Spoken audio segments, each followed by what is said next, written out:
Junction Asansol is arriving on platform number 1। कृपया ध्यान दीजिए।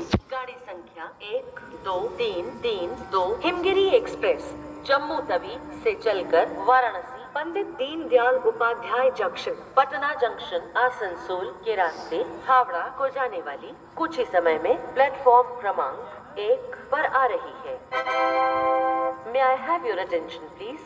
Train number 12332 Himgiri Express from Jammu Tawi to Howrah via Varanasi Pandit Deendayal Upadhyay Junction Patna Junction Asansol is arriving on platform number 1। कृपया ध्यान दीजिए। गाड़ी संख्या 12332 Himgiri express Jammu Tawi से चलकर वाराणसी पंडित दीनदयाल उपाध्याय जंक्शन पटना जंक्शन आसनसोल के रास्ते हावड़ा को जाने वाली कुछ ही समय में प्लेटफॉर्म क्रमांक 1 पर आ रही है।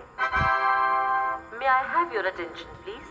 Train number 12332 Himgiri Express from Jammu Tawi to Howrah via Varanasi Pandit Deendayal Upadhyay Junction Patna Junction Asansol is arriving on platform number 1। कृपया ध्यान दीजिए। गाड़ी संख्या 12332 हिमगिरी एक्सप्रेस जम्मू तवी से चलकर वाराणसी पंडित दीनदयाल उपाध्याय जंक्शन पटना जंक्शन आसनसोल के रास्ते हावड़ा को जाने वाली कुछ ही समय में प्लेटफॉर्म क्रमांक 1 पर आ रही है।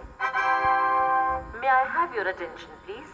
Train number 12332 Himgiri Express from Jammu Tawi to Howrah via Varanasi Pandit Deendayal Upadhyay Junction Patna Junction Asansol is arriving on platform number 1। कृपया ध्यान दीजिए। गाड़ी संख्या 12332 हिमगिरी एक्सप्रेस जम्मू तवी से चलकर वाराणसी पंडित दीनदयाल उपाध्याय जंक्शन पटना जंक्शन आसनसोल के रास्ते हावड़ा को जाने वाली कुछ ही समय में प्लेटफॉर्म क्रमांक 1 पर आ रही है।